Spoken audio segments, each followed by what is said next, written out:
ಇನ್ನೊಬ್ಬರನ್ನ ಮರ್ಯಾದೆ ಕೊಟ್ಟು ಮಾತಾಡಿಸ್ಬೇಕು. ಒಬ್ಬರು ನೋಡಿದ್ರೆ ಮತ್ತೊಂದು ಸಲ ಅವ್ರನ್ನ ನೋಡಿದಾಗ ಅವ್ರು ನಮ್ಮನ್ನು ಇಷ್ಟಪಡಬೇಕು. ಹಾಗಂತ ಇಲ್ಲಿ ಆ್ಯಕ್ಟ್ ಮಾಡೋದು ಬೇಕಾಗಿಲ್ಲ, ಒಳ್ಳೆಯವರಾಗಿರ್ಬೇಕಷ್ಟೇ.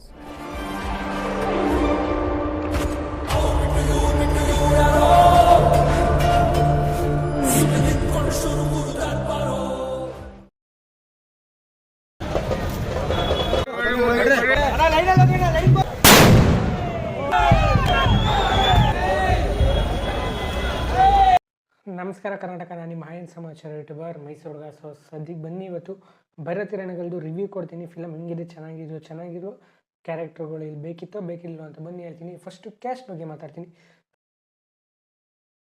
ಸರ್, ಅಲ್ಲಿ ಹೀರೋ ಕ್ಯಾರೆಕ್ಟರ್ ಮಾಡಿರೋದು ಶಿವರಾಜ್ ಕುಮಾರ್ ಅವರು, ಆ್ಯಂಡ್ ಅವರು ಹೀರೋಯಿನ್ ಕ್ಯಾರೆಕ್ಟ್ರಲ್ಲಿರೋದು ರುಕ್ಮಿಣಿ ವಸಂತ್ ಅವರು. ಆ್ಯಂಡ್ ಹೀರೋಗೆ ಸಿಸ್ಟರ್ ಕ್ಯಾರೆಕ್ಟರ್ ನಿಮ್ಗೆಲ್ಲರಿಗೂ ಗೊತ್ತು, ಮಫ್ತಿ ಮೂವಿಲಿ ನೋಡಿರ್ತೀರ, ಛಾಯಾ ಸಿಂಗ್ ಅವರು. ಸೊ ಇಲ್ಲಿ ಯಾವ ಕ್ಯಾರೆಕ್ಟರ್ ಬೇಕಾಗಿರಲಿಲ್ಲ, ಹೀರೋಯಿನ್ ಕ್ಯಾರೆಕ್ಟರ್ ಅವಶ್ಯಕತೆ ಇರಲಿಲ್ಲ ಅಂತ ನನಗನ್ನಿಸ್ತು. ಸೊ ಫಿಲಮಲ್ಲಿ ಇವ್ರದ್ದು ಡಾಕ್ಟರ್ ಕ್ಯಾರೆಕ್ಟರ್ ಇರೋದು, ಸೊ ನನಗೇನೋ ಅಷ್ಟು ಅವಶ್ಯಕತೆ ಇಲ್ಲ ಅಂತ ನನಗನ್ನಿಸ್ತು. So and after that villain ಬಗ್ಗೆ ಹೇಳಬೇಕು, ರಾಹುಲ್ ಬೋಸ್. ಸೊ ಅವ್ರಿಗೂ ಕೂಡ ಅಷ್ಟು ಒಂದು ನಾರ್ಮಲ್ ಆಗಿದೆ. ಸೊ ಸಾಂಗ್ಸು ಒಂದು 3-4 ಥರ ಸಾಂಗ್ಸ್ ಇತ್ತು. ನನಗೆ ಕೇಳಿದಾಗ ಪರ್ಸ್ನಲಿ ಕೇಳಿದಾಗ ಒಂದೇ ಸಾಂಗ್ ಇಷ್ಟ ಆಗಿದ್ದು, ಇನ್ನು ಮಿಕ್ಕಿದ್ದು ಯಾವುದಷ್ಟು ಇಷ್ಟ ಆಗಲಿಲ್ಲ. ನನಗೆ ಪರ್ಸ್ನಲಿ ಇಷ್ಟ ಆಗಲಿಲ್ಲ. ಬಟ್ ಆಮೇಲೆ ಫಿಲಮಲ್ಲಿ ಸಿಚುವೇಶನ್ಗೆ ಬಂದಮೇಲೆ ಗೊತ್ತಾಗಿದ್ದು ಆ ಸಾಂಗ್ಸ್ಗಳು ತುಂಬ ಚೆನ್ನಾಗಿತ್ತು, ಆ್ಯಂಡ್ ಅದರ ಮೀನಿಂಗ್ಫುಲ್ಲಾಗೂ ಇತ್ತು. BGM ಬಂದು ರವಿ ಬಸೂರ್ ಅವ್ರದ್ದು, ರವಿ ಬಸೂರ್ ಅವರೇ ಬ್ಯಾಕ್ಗ್ರೌಂಡ್ ಮ್ಯೂಸಿಕ್ ಕೊಟ್ಟರು. ಸೊ ಒಂದು ಫಿಲಮಲ್ಲಿ ನಾರ್ಮಲ್ ಆಗಿತ್ತು, ಆ್ಯಕ್ಷನ್ ಟೈಮಲ್ಲಿ BGM ಸಕ್ಕತ್ತಾಗಿತ್ತು. ಇನ್ನು ಮಿಕ್ಕಿದ ಟೈಮಲ್ಲಿ ಚೆನ್ನಾಗಿರಲಿಲ್ಲ ಅಂತ ನಾನು ಅಂತಲ್ಲ, ಸ್ಟೋರಿ ತಕ್ಕಂಥ ಒಂದು ನಾರ್ಮಲಾಗಿ ಚೆನ್ನಾಗಿತ್ತು. ದಬ್ಬ ದುಬ್ಬು ಬೇಕಾಗಿಲ್ದಿರೋ ಟೈಮಲ್ಲಿ ದಬ್ಬ ದುಬ್ಬು ಅನ್ಸೋದೆಲ್ಲ ಏನೂ ಇರಲಿಲ್ಲ. ಒಂದು ನಾರ್ಮಲ್ ಆ್ಯಕ್ಷನ್ ಟೈಮಲ್ಲಿ ತುಂಬ ಚೆನ್ನಾಗಿತ್ತು BGM. And graphic, camera work and editing 3 ಒಟ್ಟಿಗೆ ಹೇಳ್ತೀನಿ. ಎಲ್ಲನೂ ತುಂಬ ಚೆನ್ನಾಗಿತ್ತು. ಕ್ಯಾಮ್ರಾ ವರ್ಕ್ ಅಂತೂ ನಂಗೆ ಸಿಕ್ಕಾಬಟ್ಟೆ ಖುಷಿ ಕೊಡ್ತು. ಏನಂದರೆ ಮಿನಿ KGF ಮೂವಿ ಕಂಡ್ರಪ್ಪ, ಆ ಥರ ಒಂದೆಲ್ಲ ಸೀನ್ಗಳ್ನೂ ಆ ಗ್ರಾಫಿಕಲ್ಲಿರ್ಬೋದು.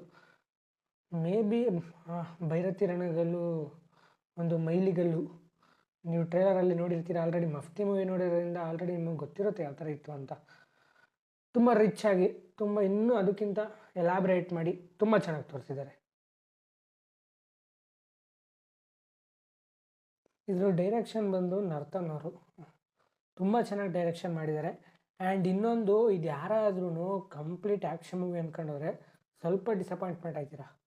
ಆ್ಯಕ್ಷನ್ ಮೂವಿ ಅಲ್ಲಪ್ಪ, ಇದು ಫ್ಯಾಮಿಲಿ ಎಂಟರ್ಟೈನ್ಮೆಂಟ್ ಮೂವಿ. ಯಾರು ಆ್ಯಕ್ಷನ್ ಮೂವಿ ಇಷ್ಟಪಡಲ್ಲ ಅವ್ರಿಗೆ ತುಂಬ ಚೆನ್ನಾಗಿ ಇಷ್ಟ ಆಗುತ್ತೆ. ಬಟ್ ಹಂಗಂತ ಆ್ಯಕ್ಷನ್ ಸೀನ್ ಇಲ್ಲ ಅಂತಲ್ಲ, 2-3 ಸೀನ್ ಇದೆ. ಅದರಲ್ಲಿ ನನಗೆ ಪರ್ಸ್ನಲಿ ಇಷ್ಟ ಆಗಿದ್ದು ಇಂಟ್ರೋವಲ್ಗಿಂತ ಮುಂಚೆ ಬರೋ ಸೀನ್.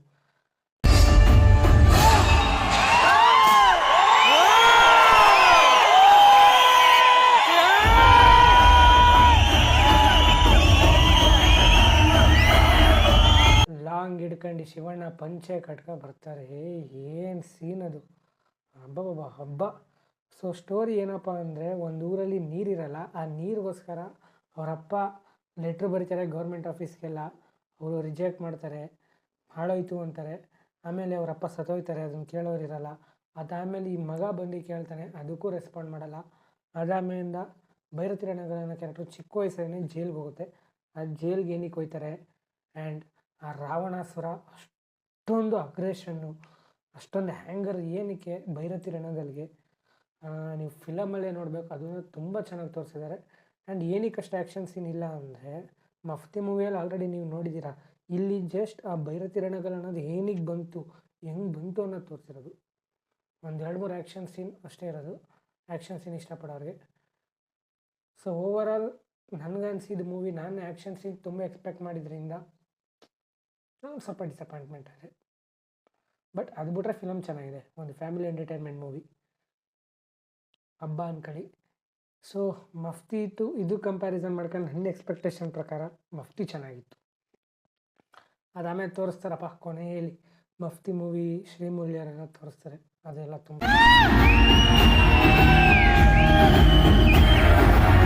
ಚೆನ್ನಾಗಿತ್ತು.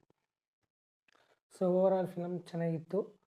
ನೀವೇ ನನ್ನ ಚಾನಲ್ಗೆ ಹೊಸಬ್ರಾಗಿದ್ರೆ ಮರದೇನೆ ಲೈಕ್ ಮಾಡಿ, ಶೇರ್ ಮಾಡಿ, ಸಬ್ಸ್ಕ್ರೈಬ್ ಮಾಡ್ಕೊಳ್ಳಿ ಅಂತ ಹೇಳ್ತಾ, ನಿಮ್ಗೆ ಅನಿಸಿದ ಒಪಿನಿಯನ್ ನಾನು ಹೇಳಿದ್ರಲ್ಲಿ ನಿಮ್ಗೇನಾರು ಅನಿಸಿದ್ದು ಹೂನೋ ಅನ್ನೋದನ್ನು ಕಮೆಂಟ್ ಮಾಡಿ ತಿಳಿಸಿ. ನಿಮ್ಗೆ ಅನಿಸಿದ್ದನ್ನು ನೀವು ಕಮೆಂಟ್ ಮಾಡಿ ತಿಳಿಸಿ ಫಿಲಮ್ ಹೆಂಗಿತ್ತು ಅಂತ.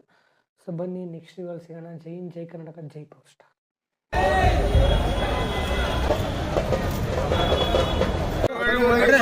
ಪ್ಲೇಟ್ ಎಲ್ಲ ಆಚೆಗೆ ಹಾಕ್ಬೇಕು ಅಲ್ಲಿಂದ ಆಚೆಗೆ